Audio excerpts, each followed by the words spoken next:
हिमाचल से बड़ी खबर बताऊं, जहां हिमाचल में अवैध मस्जिद से जुड़ी है बड़ी खबर जान लीजिए। जहां संजौली मस्जिद कमेटी का अवैध निमंत्रण गिराने का प्रस्ताव सामने आया है। कोर्ट आदेश दे तो खुद अवैध निर्माण को हम गिराएंगे, मस्जिद कमेटी की तरफ से कहा गया है। हिमाचल के मंडी में भी आपको बता दें कि मस्जिद की अवैध दीवार को जो है वो तोड़ा गया और मुस्लिम समुदाय के लोगों ने इसको खुद तोड़ा। पीडब्ल्यूडी की जमीन पर किया गया था अवैध निर्माण। तो हिमाचल से दो जो तस्वीरें आई, दो जो खबरें आई, वो इस बात को दर्शाती है कि आखिर देश में अगर दो कौम ये चाह ले कि उनके बीच सब कुछ जो है वो आपसी भाईचारे में मिलजुल कर बातचीत के जरिए हो जाए तो सब संभव है। दरअसल संजौली के जिस मस्जिद को लेकर बड़ी संख्या में हिंदूवादी संगठन के लोगों ने प्रदर्शन किया, उस मस्जिद के कमेटी के लोगों ने खुद जिला अधिकारी से मिलकर इस बात का ज्ञापन सौंपा कि अगर उन्हें इजाजत दी जाए तो वो खुद मस्जिद पर हुए अवैध निर्माण को ध्वस्त कर देंगे। तो वहीं मंडी से एक खबर और सामने आई, जिसमें एक पीडब्ल्यूडी की जमीन पर बनी मस्जिद की दीवार को मस्जिद की कमेटी के लोगों ने ही तोड़ने का काम शुरू कर दिया। तो ये दो तस्वीरें आपके टेलीविजन स्क्रीन पर हैं। एक तरफ तो संजौली विवाद का निपटारा जो है वो अब होता हुआ नजर आ रहा है, क्योंकि संजौली मस्जिद कमेटी के जो तमाम मेंबरान हैं उन्होंने खुद ज्ञापन दिया है इस बात को लेकर कि अगर उन्हें परमिशन दी जाती है तो वो खुद जो मस्जिद का वो हिस्सा है जिसको लेकर विरोध है उसको ध्वस्त कर देंगे। तो वहीं संजौली मस्जिद मामले पर नेता प्रतिपक्ष जयराम ठाकुर की प्रतिक्रिया सामने आई। उन्होंने हमारे सहयोगी सिमरन से खास बातचीत करते हुए कहा कि हिमाचल एक शांतिपूर्ण राज्य रहा है। शिमला में ऐसा माहौल भी हमने पहली बार देखा। ये सरकार की विफलता रही है। सरकार ने पूरे मामले को दबाने की कोशिश की।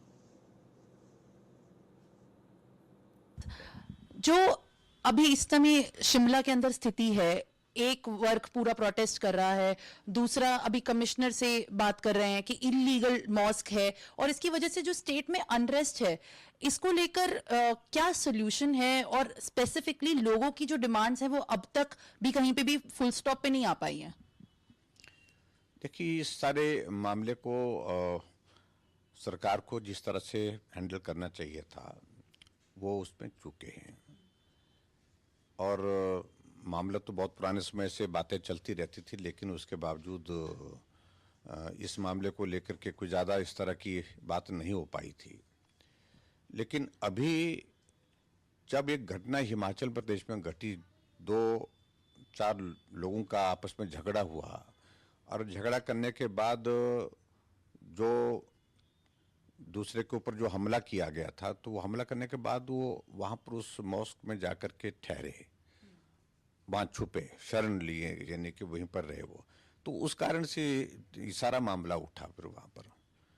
और फिर उसके बाद कम्युनिटी के लोग जो है वो बाहर निकले, ना कोई नेता, ना कोई बैनर, ना कोई पार्टी, लेकिन लोग अपने आप निकले।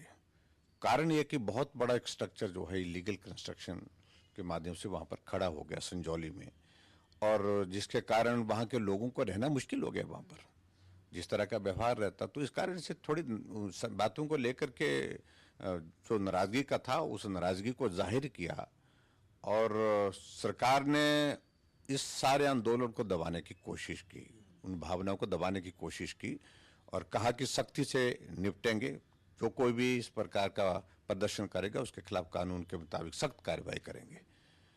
और बेहतर होता मुझे लगता कि थोड़ा विश्वास में लेकर के बात करते। आज मुख्यमंत्री ने चिट्ठी लिखी है, सबकी सर्वदलीय बैठक करेंगे। अगर ये सारी चीज़ें पहले की होती तो शायद मुझे लगता कि चीज़ें और बेहतर हो सकती थी, लेकिन उस आंदोलन को दबाने की कोशिश की। ये जन भावनाओं से जुड़ा हुआ विषय है। और सबसे बड़ी इंपॉर्टेंट बात है कि कांग्रेस का एक मंत्री विधानसभा के अंदर बोला और वो बहुत लंबी चौड़ी उसने बातें की वहाँ पर कि ये अनऑथराइज्ड कंस्ट्रक्शन है और ये डिमोलिश होनी चाहिए, इलीगल है। सारी बातों को लेकर के बहुत सारे लोग यहाँ पर शिमला में आ गए हैं, हिमाचल प्रदेश में आ गए हैं, हो सकता है वो बांग्लादेशी रोहिंग्या हो, और कई तरह की बातें कही उनने। लेकिन जैसे ही सारा मामला उठा तो उसके बाद कांग्रेस पार्टी की हाईकमान ने आदेश कर दिया कि मंत्री को हटा दो। अब मंत्री की भाषा बदल गई है।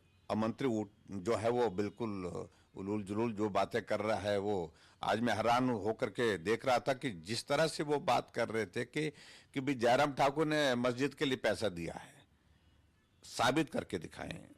कहीं भी इस तरह का ना कोई वाक्य हुआ है, ना कोई बात हुई है और ना ही इस प्रकार से किया गया है। और ये इलीगल कंस्ट्रक्शन अगर हुई है, हम इस बात को लेकर पहले दिन से स्पष्ट थे कि अनऑथराइज्ड कंस्ट्रक्शन, इलीगल कंस्ट्रक्शन ये किसी तरह भी जो है वो ठीक नहीं है। जहां 15 लोग आते थे वहां 300 से ज्यादा लोग अब आते हैं वहां पर उसमें उस बिल्डिंग में। तो नेचुरली बहुत बड़ा गुस्सा था लोगों के बीच में। और दूसरी बात यही है कि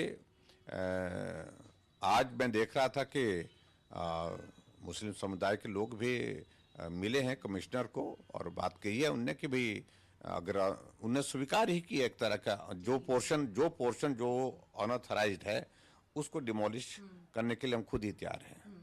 और मैं ये भी देख रहा हूं कि हिमाचल प्रदेश में मंडी में भी इस तरह का मामला उठा, वहां पर भी इस तरह की अनऑथराइज्ड कंस्ट्रक्शन जो हुई तो उसको तोड़ना खुद ही शुरू कर दिया उनने। उसका जो बाउंड्री जो थी बाहर की वॉल थी उसको तोड़ना शुरू कर दिया, तो उनने खुद एक्सेप्ट किया। तो ये प्रचलन अगर बढ़ा है तो ये बढ़ते हुए कहाँ तक पहुंच गया। हमारी गवर्नमेंट में एक इम्पॉर्टेंट चीज थी, हमने एक पॉलिसी बनाई थी, जितने भी ये स्ट्रीट वेंडर्स हैं उनके लिए बनाई थी। और उसमें ये था कि उस वक्त भी बहुत सारे लोगों ने रिप्रेजेंट किया था, हमको कहा था कि बहुत सारे लोग ऐसे आ गए हैं जिनको हम जानते नहीं हैं, पहचानते नहीं हैं, उनकी पृष्ठभूमि क्या है, वो कहाँ रहते हैं, क्या उनके सारे काम धंधे हैं। लेकिन उसके बावजूद हमने उन सारी चीज़ों को लेकर के एक पॉलिसी बनाई और पॉलिसी बना करके तय किया कि जो भी इस तरह के लोग हैं उनका रजिस्ट्रेशन होगा, उनका आइडेंटिफिकेशन होगा और आइडेंटिफिकेशन और उनको वेरिफिकेशन भी करेंगे उनका।